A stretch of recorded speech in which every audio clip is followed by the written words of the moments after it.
bien, bonjour. Ce qui vous rassemble aujourd'hui est un thème absolument essentiel.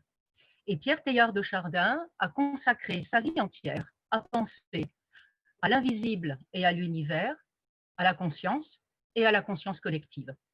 Je vais donc tenter, ce sera très succinct, pardonnez-moi pour respecter la consigne de temps, par vous résumer sa pensée avant de réfléchir avec vous au sujet lui-même. Comment aller vers la conscience collective? Alors, Pierre Teilhard de Chardin, le voilà. À différents moments de sa vie, il va vivre 74 ans entre 1881 et 1955.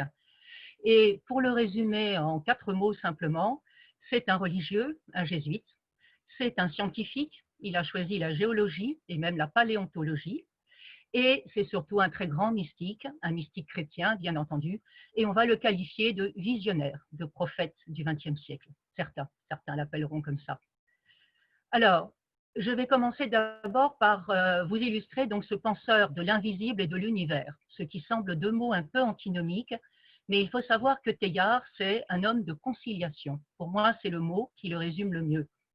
Alors, dès ses 18 ans, il va décider d'être jésuite. Donc, 12 années de formation religieuse, effectivement, où il va vraiment percevoir l'invisible avec tout cet aspect mystique dont je vous ai parlé. Et il dira Dieu unique suffisant, unique nécessaire. Mais en même temps, il est très attiré par les pierres et par les fossiles, en fait par la matière. Et donc, il va donc s'intéresser également à l'univers et à la matière. Alors, après sa formation jésuite, il demandera l'autorisation de faire une formation scientifique complète, donc licence maîtrise, et il va rentrer dans un stage au laboratoire de paléontologie au muséum, où il va rencontrer Marcellin Boule. Marcellin Boule, c'est celui qui est responsable de l'étude des hommes préhistoriques découverts en France. Et en fait, là, Teilhard va avoir une certitude absolument complète, absolue. Il va savoir que le monde est en évolution. L'univers, le monde, la Terre, tout est en évolution, l'homme compris. Et donc, vous comprenez bien qu'en 1912, la pensée scientifique à laquelle donc adhère Teilhard est en opposition avec le récit biblique d'Adam et Ève créés à partir de l'argile. Et donc, il va chercher absolument cette fameuse conciliation à mettre en place une vision chrétienne de l'évolution. Alors, la science, la voilà. La science, elle vous dit, il existe une évolution biologique. Vous voyez, elle décrit une complexification progressive des formes et du système nerveux à partir de 3,8 milliards d'années et l'apparition récente d'un être avec une conscience un peu plus consciente que celle des animaux, simplement depuis 7 millions d'années. Mais en fait, la science dit aussi que cette évolution de la vie ici, elle s'inscrit dans l'évolution de l'univers qui, lui, a commencé il y a 13,8 milliards d'années. Et qu'en fait, cette évolution de la vie n'est que la continuation de la complexification progressive de la matière. Alors, Teilhard, il va faire une hypothèse.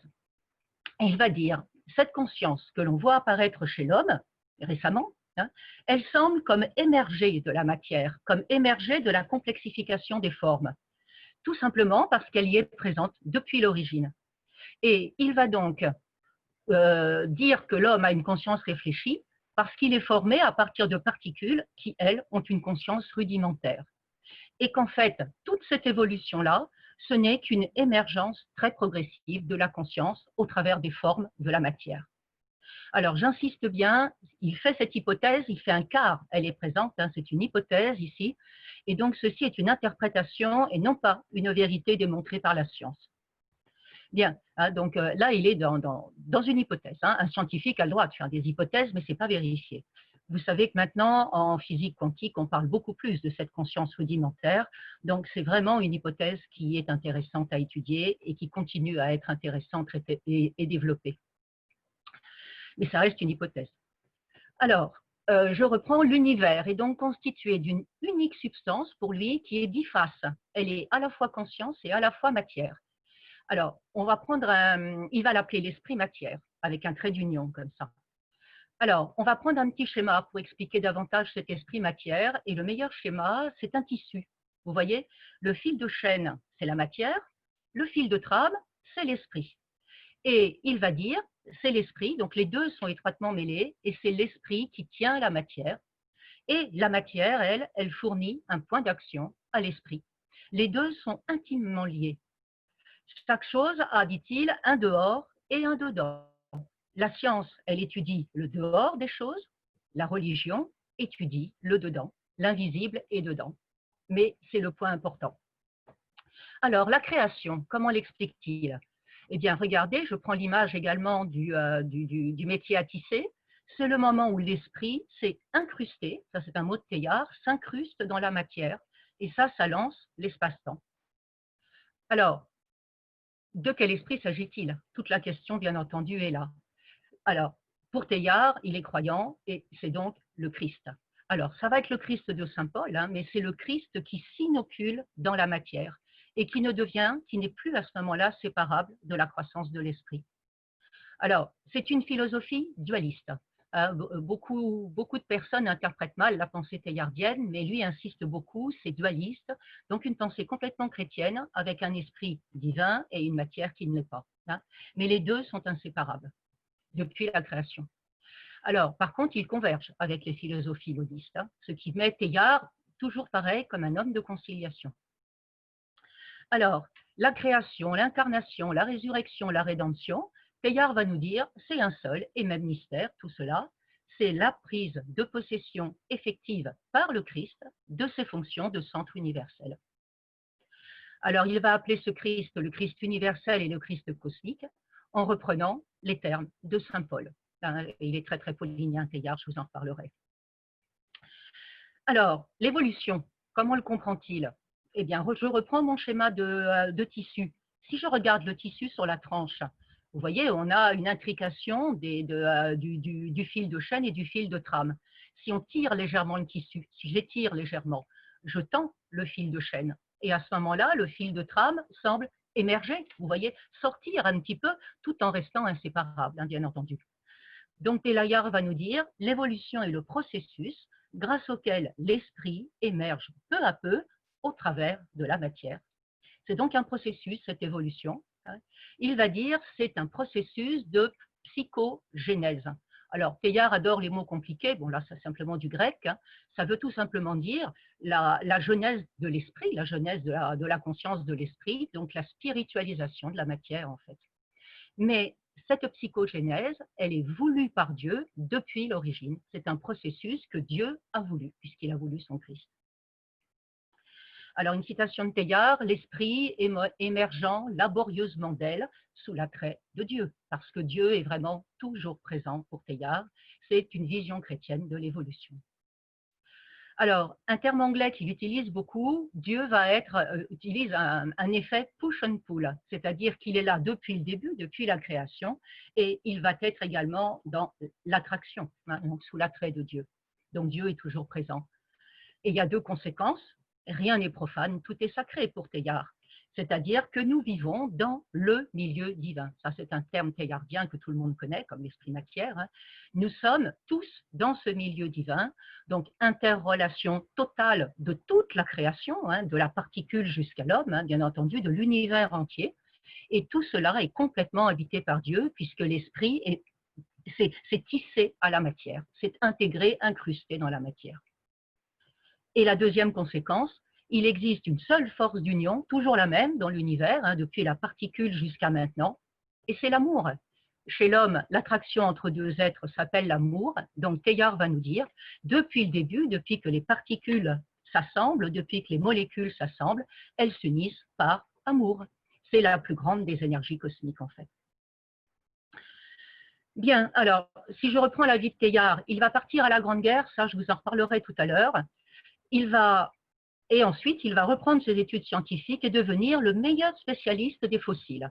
Donc, le grand paléontologue de l'époque, il va être chargé de cours à l'Institut catholique, mais malheureusement, l'Église a excessivement peur de tous ces modernistes qui viennent parler, effectivement, et elle va l'envoyer en exil en Chine pendant 20 ans.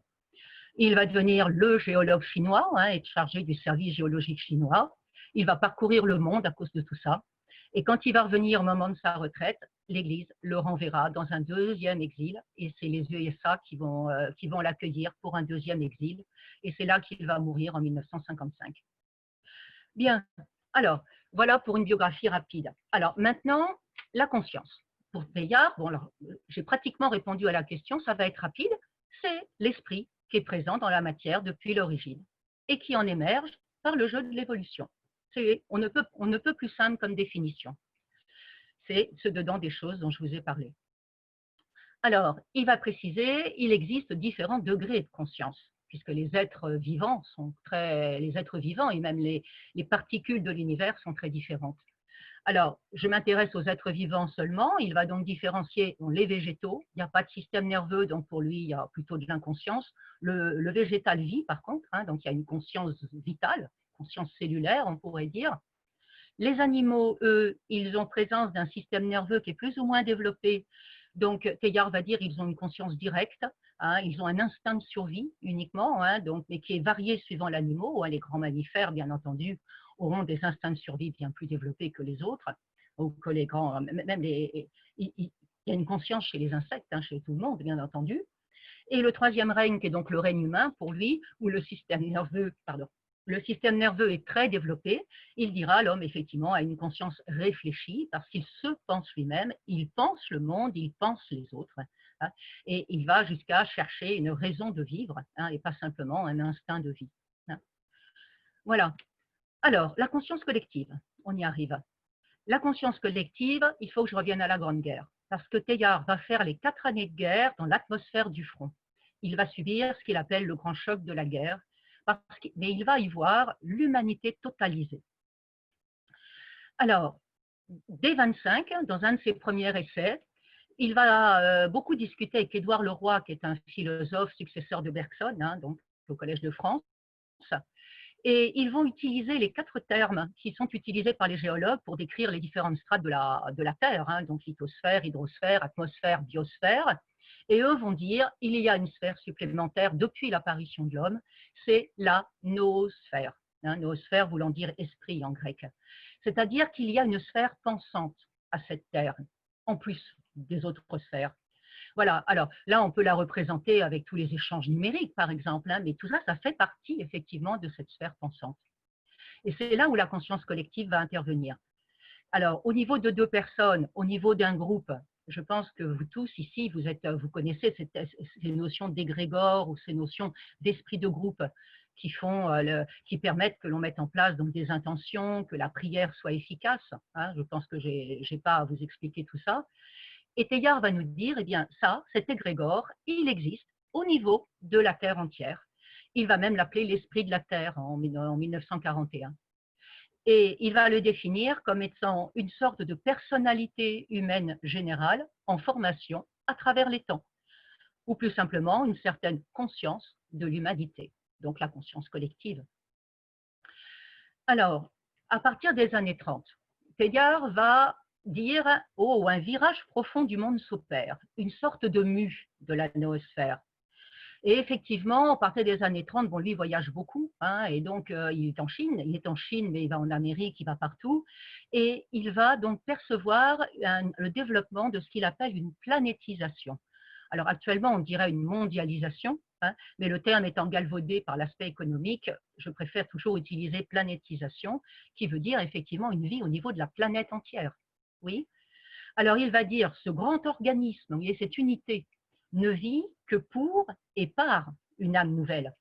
Donc il lui faut un changement de pensée et des êtres nouveaux. Alors, voyons maintenant donc ces êtres nouveaux. Donc allons vers la conscience collective.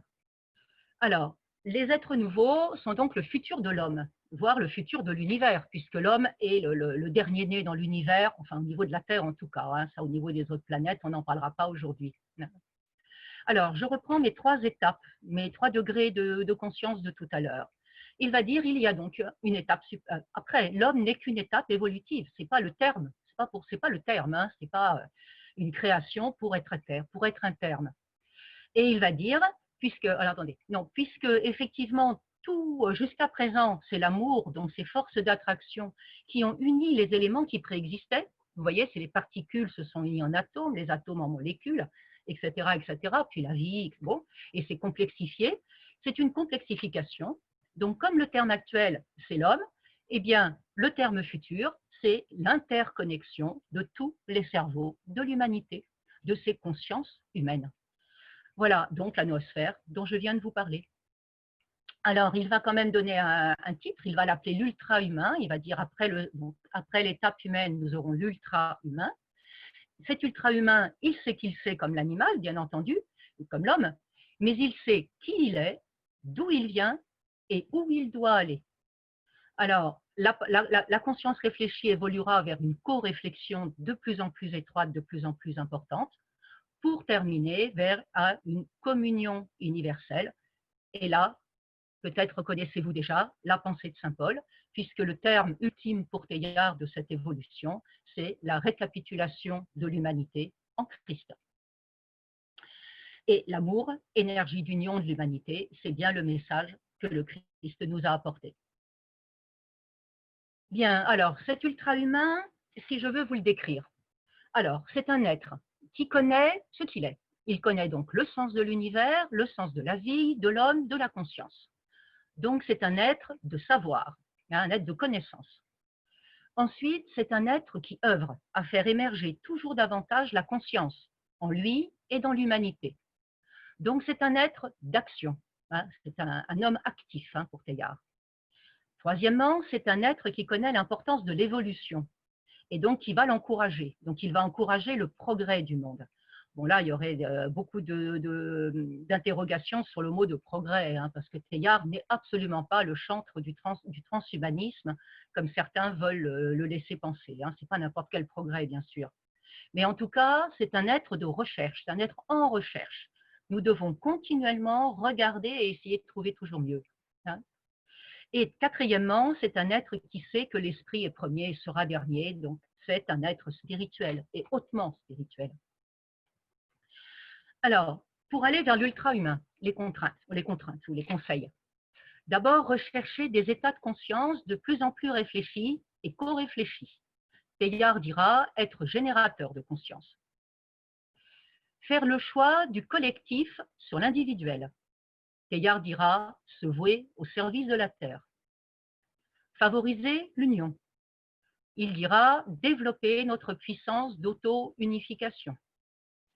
Et il dira qu'il faut favoriser l'évolution, pas n'importe laquelle, je vous ai dit, donc une évolution contrôlée par l'homme, conscientisée par l'homme, une auto-évolution donc contrôlée.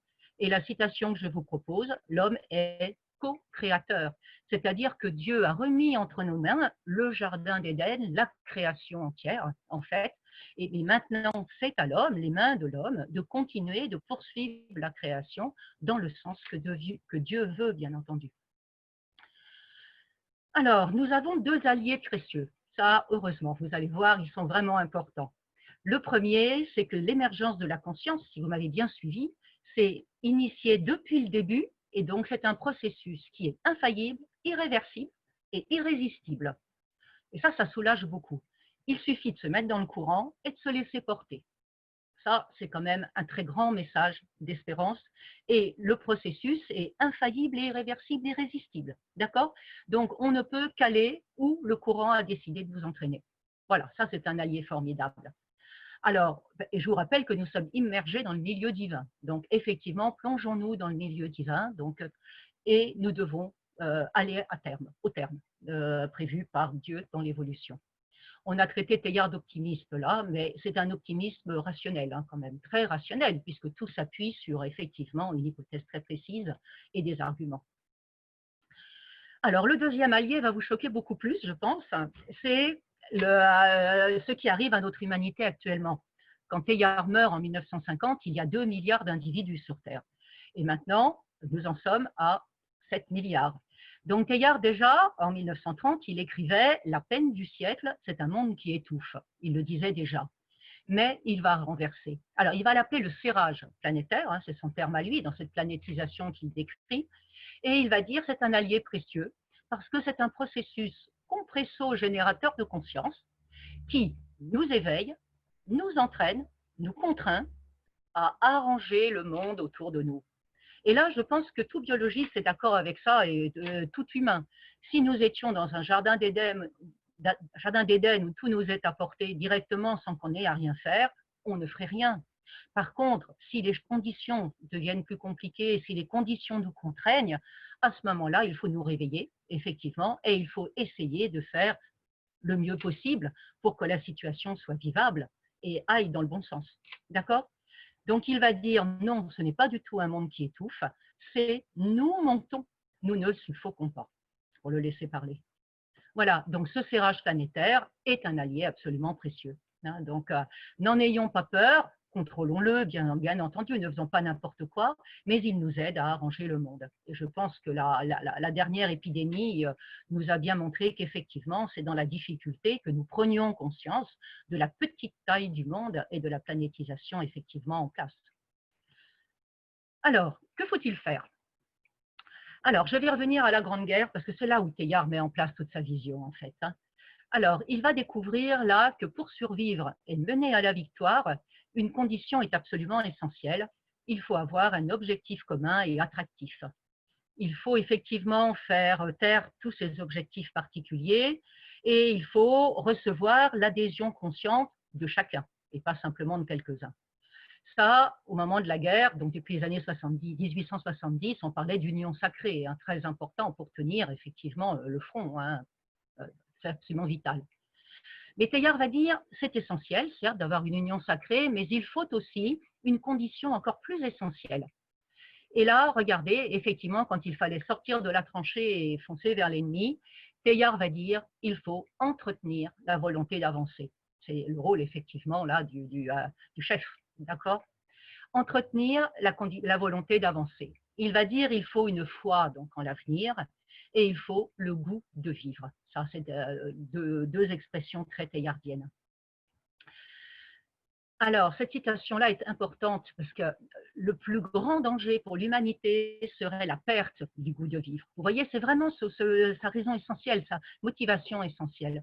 Et là, il aime prendre l'exemple de Sisyphe, qui pousse son rocher effectivement sur le plan incliné. Donc, ce rocher tombe bien entendu tout le temps. Et effectivement, Sisyphe ne pousserait plus s'il était sûr que c'est complètement absurde. Donc, il faut effectivement un goût de vivre, une envie, une espérance, un optimisme pour continuer à pousser ce rocher dans les difficultés de la vie sur Terre. Bien, alors, entretenir le goût de vivre. Teilhard va nous dire il y a deux solutions. Un, la solution collectiviste, du type fourmilière. Effectivement, on voit très bien les animaux ici au travail. Et les hommes, si je vous mets ces deux photos à côté, vous voyez que c'est exactement la même situation. Hein. Nous vivons aussi une solution collectiviste, ce n'est pas simplement réservée aux fourmis hein, ou aux abeilles. Alors, si chez les animaux, les insectes sociaux, l'adhésion est plutôt, disons, inconsciente, puisqu'elle se fait par instinct avec des liens génétiques très forts, elle va, chez l'homme, devenir une adhésion consciente. Alors, le plus souvent, quand même, imposée par la nécessité, hein, le travail, l'argent, etc., mais aussi par un choix personnel. Alors, quelques exemples de choix personnels, effectivement, ça peut être une idée sociale qui nous rassemble, hein, donc pour la liberté, hein, par exemple, hein, ou pour une idée politique. Ça peut être culturel, comme un immense concert ou un événement sportif. Donc, cette solution collectiviste, elle est effectivement utilisée par l'humanité totalement consciemment. Hein. Alors, Teilhard dira, c'est la solution de type marxiste, hein, donc c'est pour la typer, pour la nommer. Mais il va dire, mais le problème, il y a un grand risque, c'est que ça mène au totalitarisme, voire à l'embrigadement, voire à la dérive sectaire. Donc, je vous ai mis l'exemple effectivement du nazisme ici. On a bien vu effectivement que ça pouvait mener à une attitude particulièrement inhumaine. Alors il va dire tout simplement parce que c'est un circuit fermé, c'est recentré complètement sur une seule idée, hein, un seul choix personnel. Alors, il va proposer donc une deuxième solution en disant celle-ci, elle est en circuit ouvert parce qu'il faut une clé de voûte qui stabilise l'ensemble pour cohérer sans broyer. Hein, cohérer sans broyer, c'est très important. Et ce qui n'est possible pour Teilhard que s'il existe un astre self-subsistant et puissamment personnalisé. Alors, la citation est un peu troublante, mais très facile à décoder. Self-subsistant, ça veut dire qui vit par lui-même, qui est donc complètement indépendant de l'univers, en fait, et qui est quelqu'un, puissamment personnalisé. Il nous faut quelqu'un. Et là, vous avez reconnu, Teilhard parle effectivement du Dieu chrétien, où pour lui, c'est la seule religion. Alors, il analyse toutes les religions, hein, mais pour lui, la religion chrétienne est la seule qui a un Dieu aimant et un Dieu personnalisant. Donc, cette solution-là, il l'appelle la solution personnaliste de type chrétienne. Et effectivement, la seule bonne solution pour lui, hein, c'est de se laisser attirer par le foyer attractif de convergence universelle. Il va dire qu'il est situé au point oméga, hein, c'est un grand terme teilhardien également, hein, donc, et c'est là, au point oméga, que nous attend le Christ universel, toujours celui, effectivement, donc, de Saint Paul. Voilà, donc je terminerai avec une citation de Teilhard qui pourrait être l'intention que vous utiliserez tout à l'heure. Aimer au monde en Dieu quelque chose qui devienne toujours plus grand. Voilà, je vous remercie beaucoup de votre attention. Je vous prie encore de m'excuser pour mon absence. Et si vous voulez obtenir ce PowerPoint ou poser des questions, n'hésitez pas à utiliser mon adresse mail que je vous mets ici. Merci.